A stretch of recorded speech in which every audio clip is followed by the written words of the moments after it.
Late Friday night on Truth Social, President Trump dropped a bombshell that could save American families over $100 billion this year. The president has officially called for a mandatory 10% cap on all credit card interest rates, effective January 20th. Right now, as you watch this, the average American is carrying over $6,000 in credit card debt.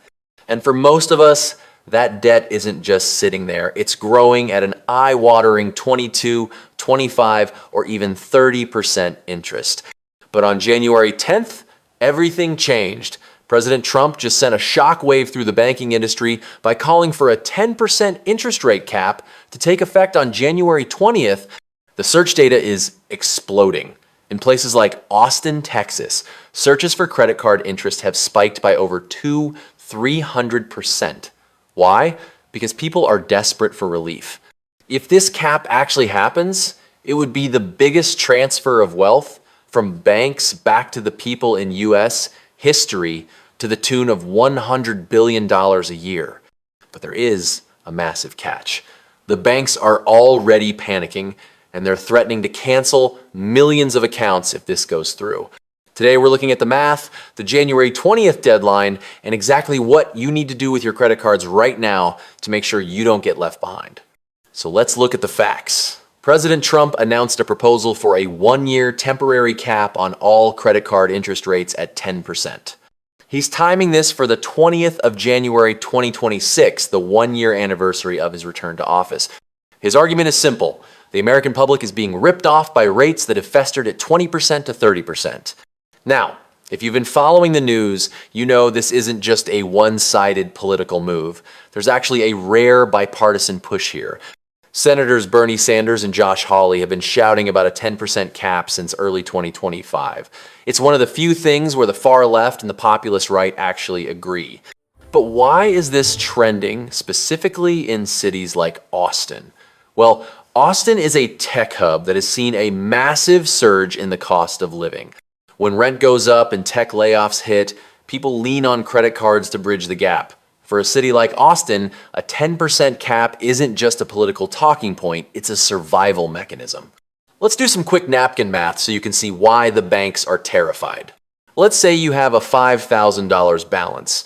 At the current average rate of 24%, you are paying $100 every single month just in interest.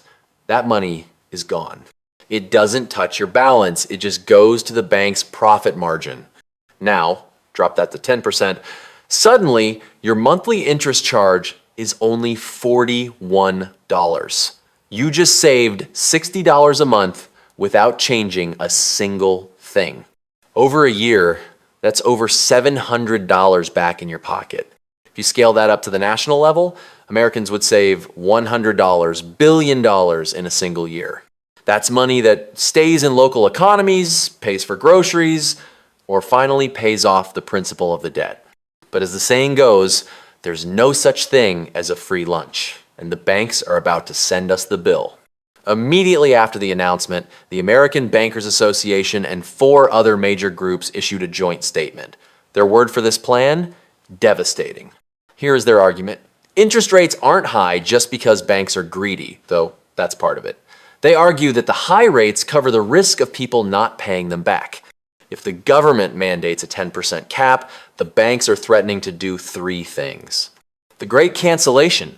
They claim they will simply close the accounts of anyone with a credit score below 700. If they can't charge you 25% to cover the risk of you defaulting, they'd rather not have you as a customer at all. The end of rewards. Say goodbye to your 2% cashback or your Delta Sky Miles. Those perks are funded by interest and swipe fees. If the interest income disappears, the points go with it.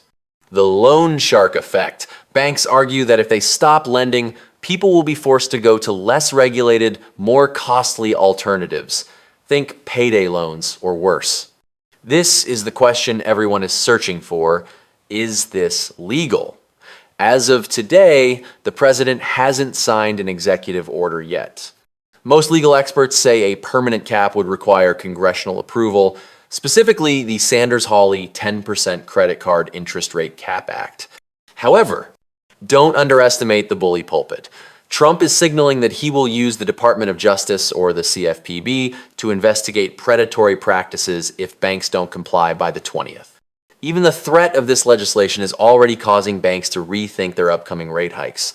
Whether it becomes a law or stays a proposal, the environment for debt is changing. The breakout trend we see in the data tells us the public is ready for this fight.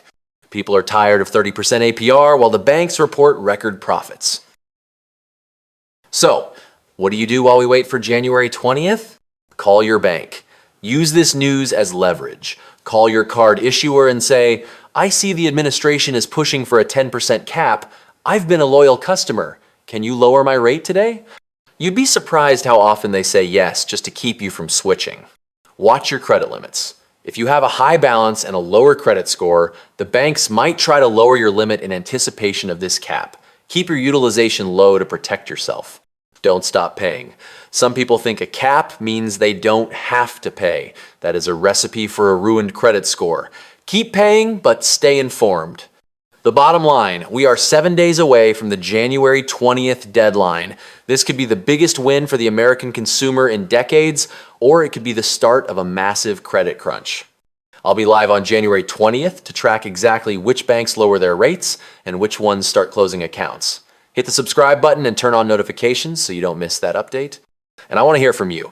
Do you think a 10% cap is a good idea, or are you worried about losing your rewards and your credit line? Let me know in the comments. I'm responding to as many as I can today.